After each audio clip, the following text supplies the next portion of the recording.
Hoje vamos tratar do tema prevenção ao assédio moral nas empresas. Estão junto comigo aqui na mesa Clarice Ficanha, diretora da Súria Projetos, e Custódio de Almeida, da Amaro de Almeida Marcas e Patentes. O tema é um tema muito relevante para os dias de hoje, em que estamos tendo uma série de problemas nas organizações na relação entre as pessoas. Este é o primeiro tema a ser tratado no programa que estamos desenvolvendo pelo Instituto Ecarte de Educação Empresarial. Muito bem-vinda, Clarice, muito bem-vindo, Custódio. Obrigado. É um prazer estar com vocês sobre esse tema que é bem complexo em termos da proximidade entre o comando e o assédio. As relações hierárquicas nunca estiveram sob tanto julgamento como o momento que temos hoje, né? Estamos numa sociedade que é tudo muito rápido e sem erros. E pior que os erros, normalmente, são aqueles que as pessoas julgam ser errados. Nem sempre é a realidade. Vamos ao nosso tema, então. Nós trabalhamos na proposta de prevenir o assédio. Mas, para prevenir, é preciso que a gente entenda o que é. Eu sou o professor Paulo Ferreira, presidente do Instituto Ecarte, e vou desenvolver com vocês esse tema. É preciso entender, e quem convive comigo há muito tempo, lembra que antes de nós ter essa disponibilidade de informações pela internet, eu chegava a ter 5 dicionários em cima da mesa, para ter a certeza de que aquilo que eu estava falando, ou aquilo que eu estava ouvindo, estava sendo compreendido. Então, uma das grandes maneiras de prevenir o assédio é a compreensão. É o primeiro desafio. E nada melhor que a gente compreender o termo. E eu fui buscar lá no Aurélio, né, as primeiras informações para a gente poder ir aprofundando neste tema assédio. E aí a gente pode ver que o Aurélio define isso, né, através de algumas palavras-chave. Uma delas é sítio, insistência importuna, junto de alguém com perguntas, propostas, pretensões e etc. Então, notem que tudo que envolve a questão do assédio está sempre chamando a atenção para a violação da dignidade humana. E isto é algo que a gente tem que prestar muita atenção para compreender, porque facilmente se confunde o comando em qualquer ação empresarial e o assédio. Existe uma proximidade muito grande e muito perigosa. Então, assediar, né, significa perseguir com insistência. Marquem este tema para a gente poder debater depois. Que é o mesmo que molestar, perturbar, aborrecer, incomodar, importunar. O dicionário do Michael informa que assédio significa impertinência, importunação, insistência sobre alguém para conseguir alguma coisa. Os termos moral e assédio precisam ser muito bem compreendidos para que a gente possa tratar a prevenção disso.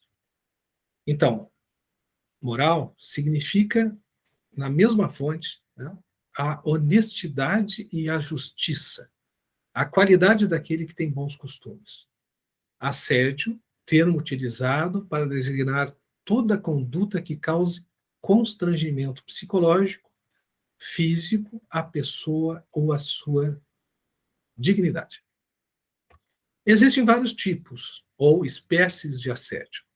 Dentre as espécies, verificamos existir pelo menos 3 tipos bem clássicos dos dias de hoje, que é o assédio sexual, mais antigo, mais conhecido, né? O assédio moral, que se tem mais algumas dificuldades de compreender, e atualmente um tema muito interessante, assédio cibernético. Então surge uma novidade que nós começamos a aprender a lidar com isso, né? Todo assédio está sempre voltado ao dano moral, à violação da dignidade. Como diz o autor Renato Otávio de Gama Ferraz. Uma dica para quem gostaria de aprofundar nesse tema. Posso fazer uma pergunta? Claro. Tá. Nós temos 3 tipos, né, de assédios.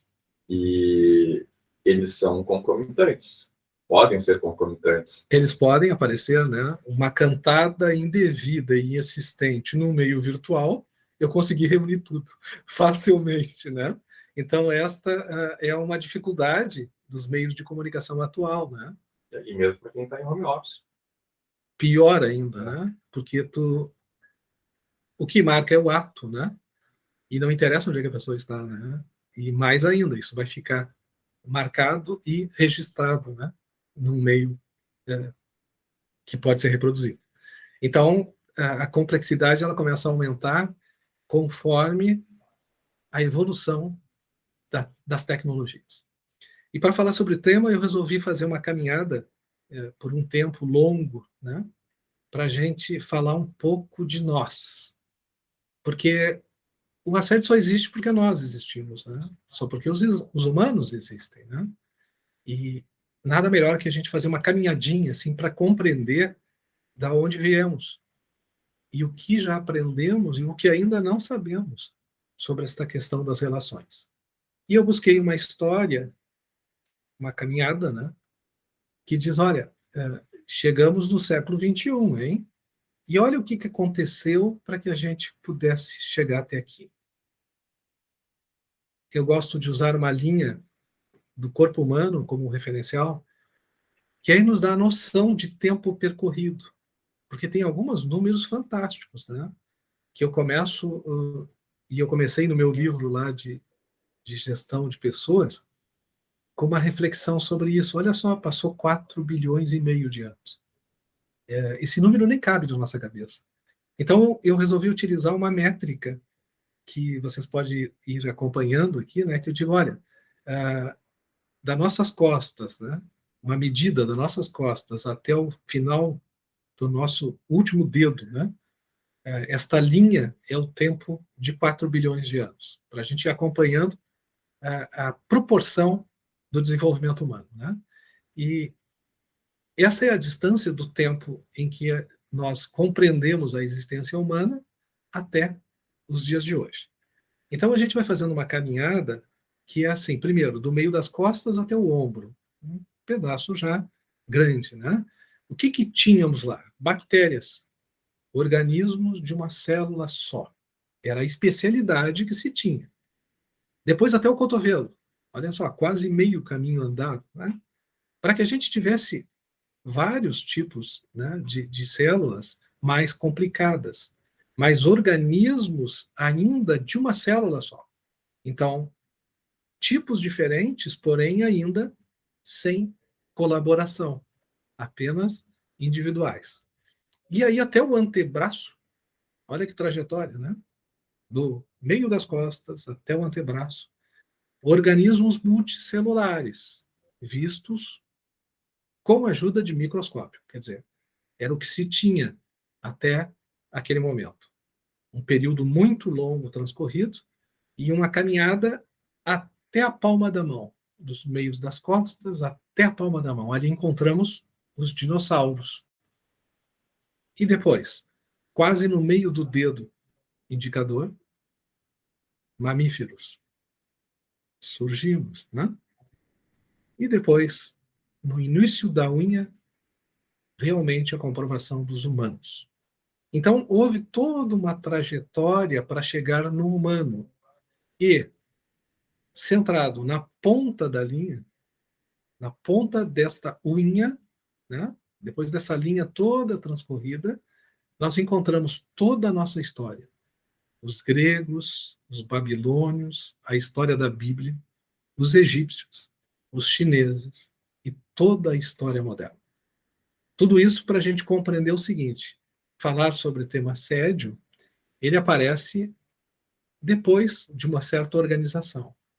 A referência disto é a administração científica, né? A busca de solução para resolver problemas coletivos, que é o mérito da administração. Quanto tempo tem isso?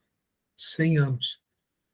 Então, esse intervalo de tempo, ele é muito pequeno pela essa construção do universo, para que a gente pudesse chegar aqui, nesse mundo, com a tecnologia que tem hoje, com os recursos que tem hoje, né? Com essa comunicação extremamente rápida, né? e que tanta dificuldade tem nos causado em conviver com isso. Mas na origem de tudo isso, a relação interpessoal se faz por 3 premissas. Sempre que tem 2 humanos, pode até se dizer um humano só, dependendo da reflexão que ele esteja fazendo, existem 3 componentes: a pressão, o consentimento e a meta. Então, vamos entrando numa organização, e numa organização chamada empresa. Tem vários tipos de organizações, né? A nossa casa, o presídio, o clube recreativo, o clube de amigos, o clube da cerveja, e aí vai. E tem uma que tem um modelo específico, empresas. Empresa significa busca de lucro. As pessoas às vezes têm medo de falar sobre isso, mas olha, se não é lucro, não é empresa. A empresa visa lucro, para que ela possa continuar, né? A empresa que não tem lucro desaparece. Ela precisa lucro. E a forma de relacionamento das pessoas dentro deste modelo organizacional chamado empresas se faz por poder e autoridade. A organização delega a autoridade. O poder, alguém conquista. E aí teria pelo menos mais uns 2 encontros desses, né, de conversas, para falar sobre autoridade e poder. Até porque eu lembro que há anos atrás escrevi um artigo, né, sobre a diferença do poder e autoridade para a psicologia, para a sociologia, para a antropologia, para a administração, para o poder, para a política. Quer dizer, quando a gente começa a ver que o olhar distinto do conhecimento já nos confunde em termos de poder e autoridade, é preciso ter um caminho comum. E o que eu encontrei de comum é que a autoridade se delega e poder se conquista. E se conquista isso nas empresas para quê? Para que se busque aproximar metas individuais de metas coletivas. E a gente compreende que existe sempre uma forma de consentimento. O consentimento nas empresas está na relação contratual. Alguém assinou um contrato com alguém para fazer determinada coisa. Qualquer coisa. E esta coisa pode ser feita com consenso ou com dissenso. O que não pode é não existir o consentimento. E aqui a gente começa a poder ir compreendendo o ato de assédio. É o que não está consentido. E aqui tem um exemplo bem interessante, né, para a gente pensar. E aí eu pergunto para vocês: o preso consente em estar preso ou não? O que vocês acham? Boa pergunta. Interessante, né? Se ele não tivesse consentimento, ele não estaria preso. Então, para ele estar preso, existe uma forma de consentimento, né? Então, por exemplo, somos brasileiros. Para nos prenderem, tem que estar dentro de um código constitucional a possibilidade de nos prender. Então, o nosso consentimento já existe quando nós nascemos. Alguém disse, você é brasileiro, pronto. Passamos a consentir. E somos depois, hoje temos aqui um advogado junto com a gente, né, Clarice? Somos incapazes, né? Até a maioridade. Então, a legislação reconhece que nós consentimos, mas não podemos decidir. Então, a gente começa a se atrapalhar em termos de relações interpessoais. Eu trouxe essa apresentação, que é a forma de relacionamento pelo olhar da sociologia, não é da psicologia. Sociologia não é do eu, é do coletivo, né? Que envolve pressão, consentimento e meta.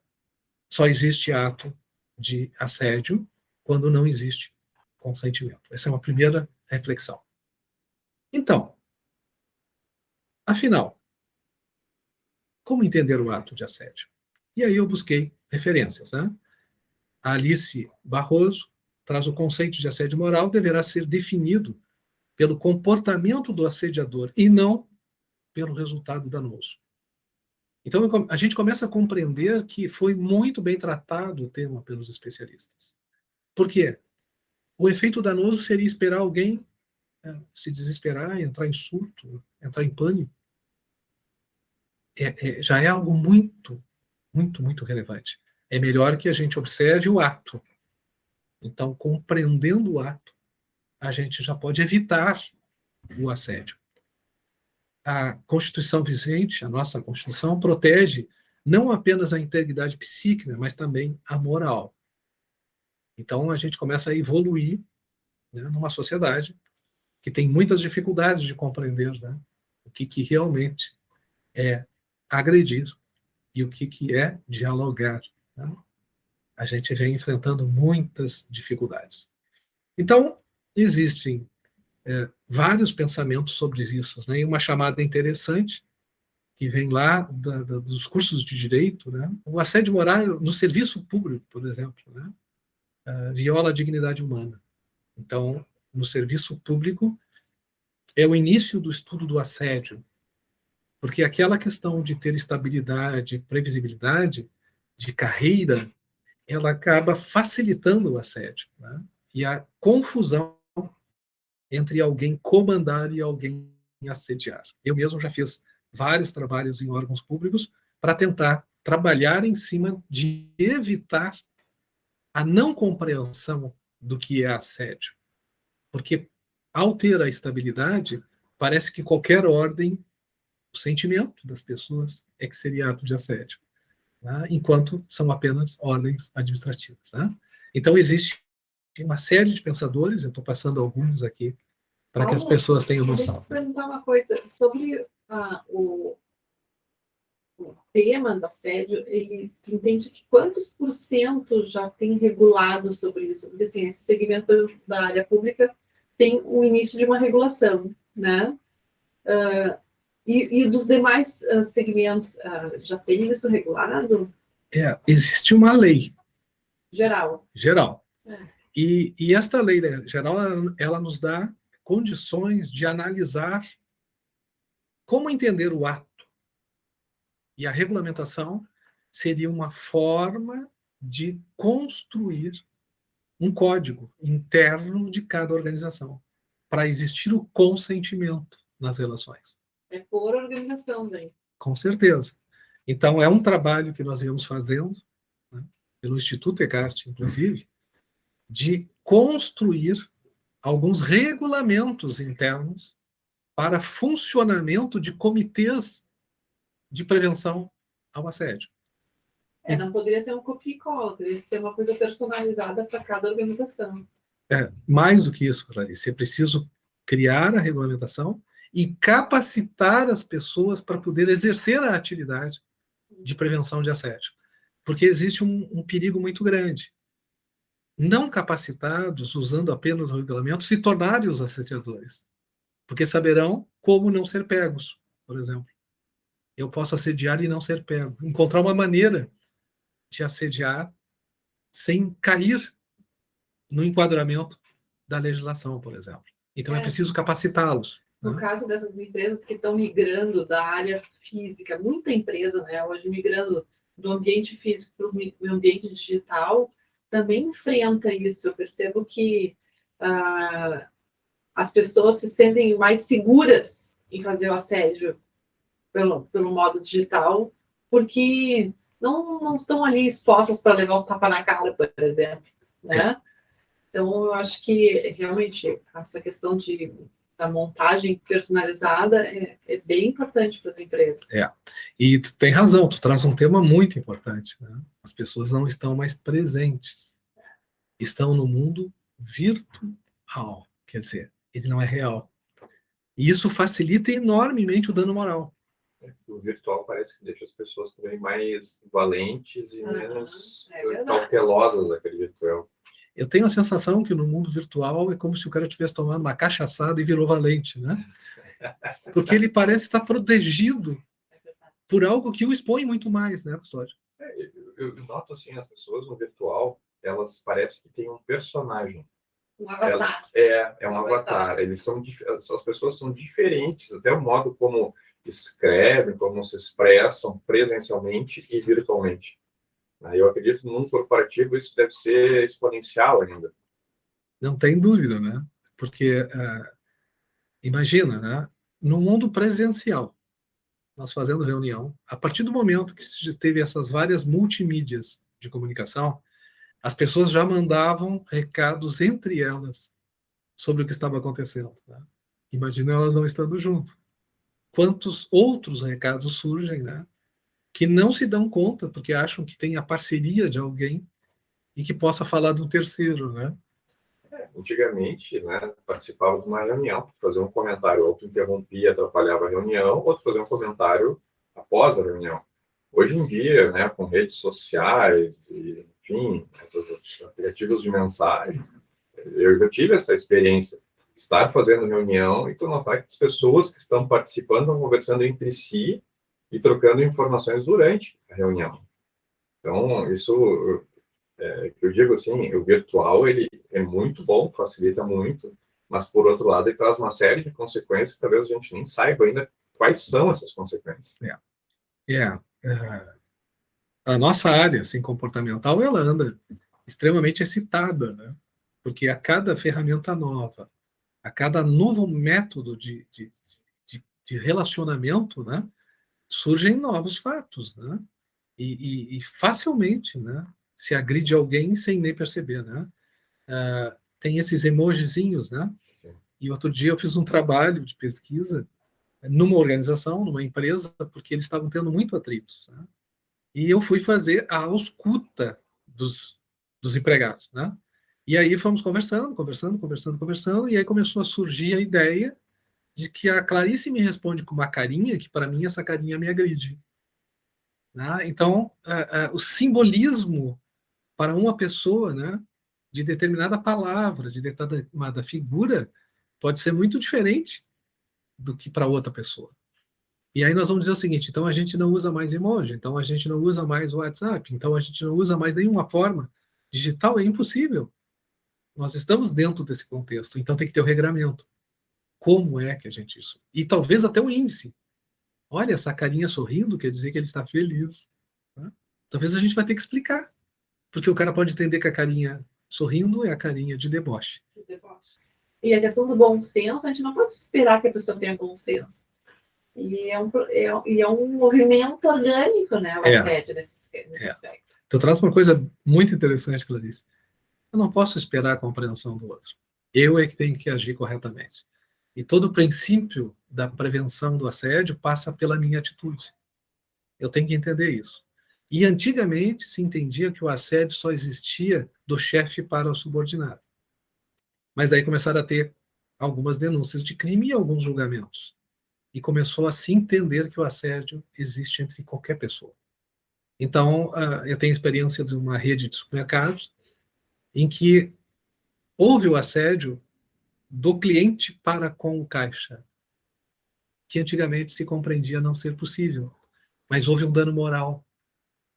E aí o Ministério do Trabalho compreendeu que o cliente exerceu um ato de assédio contra o caixa da empresa, né? E gerou um crime, um processo crime.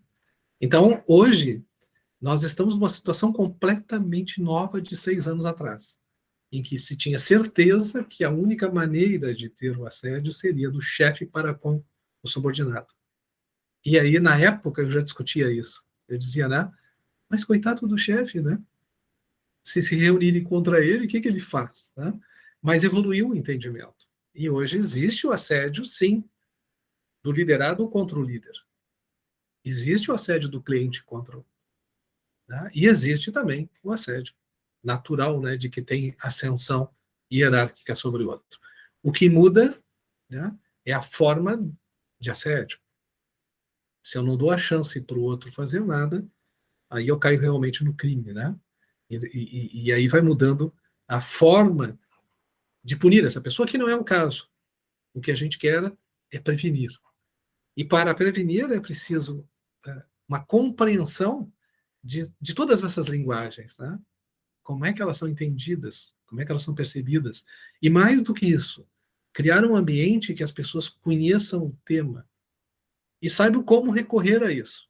Então, o trabalho que normalmente se faz é uma capacitação de lideranças, o desenvolvimento de um regulamento de normas, né? E um conhecimento de toda a organização dos caminhos para que possa prevenir isso. Porque só a educação empresarial, de ensinar os caminhos, já previne 90% dos casos de assédio. E nesses 10%, assim, digamos, que ainda não consiga se prevenir, quais são as consequências, né, para quem sofre o assédio, em termos psicológicos, sociais, enfim, e dentro da própria organização.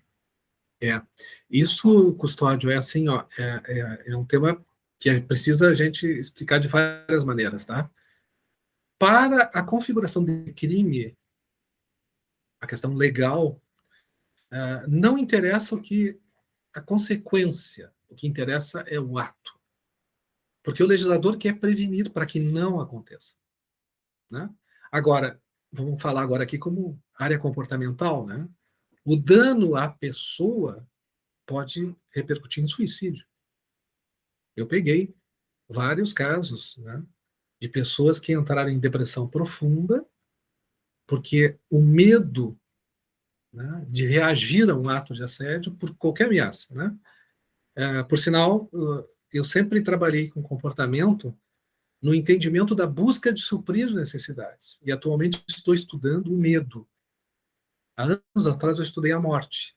E atualmente eu estou estudando os medos. Muito interessante a gente perceber que, dependendo do medo daquela pessoa, ela pode ir ao suicídio.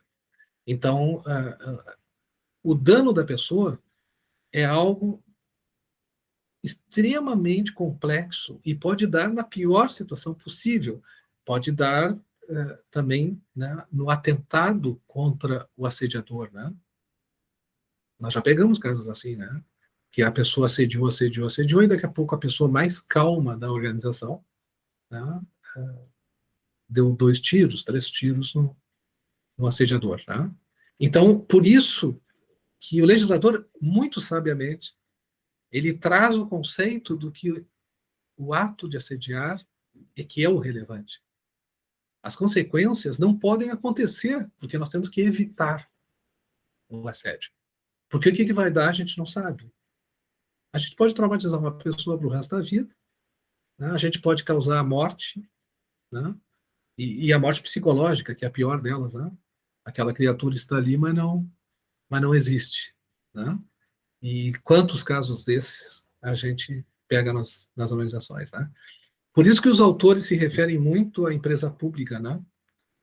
Porque ao ter a estabilidade, essas pessoas são mais suscetíveis, porque elas se entendem estar ali até a aposentadoria, né? Então elas não encontram outra alternativa para sair daquele problema, né? Ainda é mais complexo, é interessante, né? Porque embora exista na empresa privada, né, a rescisão e tal, lá fica mais claro as relações, porque o chefe, o líder, o nome que a gente quiser dar a isso, a pessoa que tem o poder de rescindir aquele contrato, ela não vai a um grau de agressividade tão grande quanto na empresa pública, que o cara não pode demitir. Ele não encontra solução, então ele vai aumentando a agressividade, chegando, às vezes, até a tentativa de homicídio, a questões mais graves. É interessante o tema, né? Então, o tratamento de uma empresa pública é diferente de uma empresa privada, porque a consequência será diferente. Né? Paulo, qual é a tua leitura sobre... tem um grupo de pessoas, principalmente alguns, a maioria empresários, que pensam que esse nível de assédio, que é considerado assédio, é um exagero. É muito mimimi, é um exagero. O que a gente poderia trazer para esse empresário entender a importância desse tema?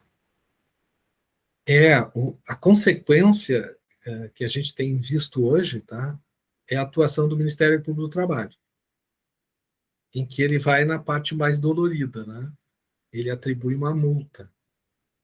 Mas o legislador e o próprio Ministério têm tido um trabalho muito interessante. Ele cria a possibilidade de trocar a multa por um profissional que faça a prevenção. Eu tenho sido a multa em muitos casos, né? Eu já chego dizendo, chegou a multa, né? Por quê? A ideia, né, é conscientizar esse empresário. Então, existem vários casos, eu não vou citar nenhum aqui, porque teria que citar uma empresa, né, em que foram multas extraordinárias, né, porque o empresário julgava isso. E essa expressão é recorrente, o mimimi. Porque eles não querem ouvir o que está acontecendo. Né? Eles preferem negar. Então, quando aparece algo de intervenção, uma força tão grande de poder como é o Estado, atribuindo multas, eles começam a se conscientizar, né? E por isso nós escolhemos o tema, né? O nosso grupo do Instituto Ecarte, que vai escolhendo as temáticas sobre a educação empresarial, é para que nós possamos conscientizá-los, né, de que não é preciso ter a multa para a gente agir. O dano maior, né, é o ato. Porque a consequência a gente não sabe onde é que vai dar. Né? Em termos organizacionais, né, aproveitando o que a Clarice falou, se não é combatido, ou melhor, se isso não é aberto na cabeça de quem manda, isso acaba se incorporando na própria cultura da empresa, né? E essas consequências podem ser desastrosas. É que hoje também a gente tem um politicamente correto que nos confunde. Porque tem um monte de coisas que politicamente correto não podemos falar e que não tem nada de assédio. Mas a cultura é permissiva, né? Se a gente deixa sem trabalhar isso. E para mim, assim, Custódio, é o conhecimento a principal atividade. A pessoa reconhecer, né, que o ato prejudica as pessoas. E logo ele vai entender que aquele ato não vai dar o resultado. Nós estamos falando de empresas. Aquele ato prejudica meu lucro. Quando ele entende isso, a gente mais facilmente consegue evitar completamente isso. Eu lembro quando começamos a trabalhar em atitudes seguras. Inclusive, essa eu posso dizer, inclusive dentro da Brigada Militar, a gente trabalhando sobre atos sem violência, né? Aqui de Porto Alegre, né? A gente começou a esclarecer o que é um ato de violência, o que é um dano moral e tal, e as pessoas olhavam para mim e diziam, mas isso é agressão? Eles não sabiam, porque estava dentro da cultura. Então, eu chegar e fazer determinada coisa, o outro fala igual e tal, e parece que aquilo é normal, né? Mas é normal, sim, para aquela cultura, mas extremamente nocivo à moral, né? A questão sexual, então, né, é extremamente nocivo, né? E a única maneira é conhecimento, né? E um projeto de prevenção. É o caminho, né? Como tantos outros projetos que a gente tem, a prevenção é o melhor remédio. E para fazer prevenção, precisa conhecimento, né? Não tem outra maneira.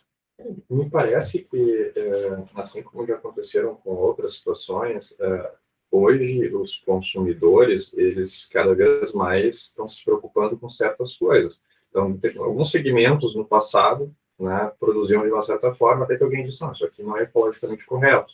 Então, começou a haver um boicote a certas empresas, tiveram que se adaptar.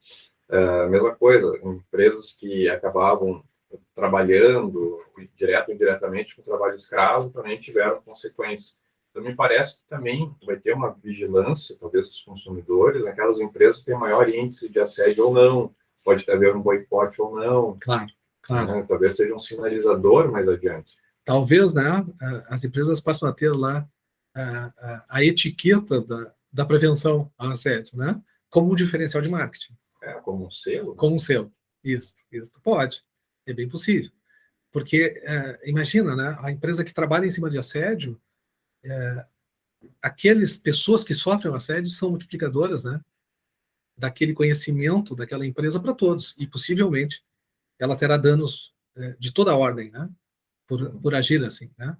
Então, é bem possível que, com o passar do tempo, se tenha essas regras claras de evitar o assédio e dizer essa empresa é livre, né? Como um selo, livre do assédio, né? Como se fez com a questão ambiental, né?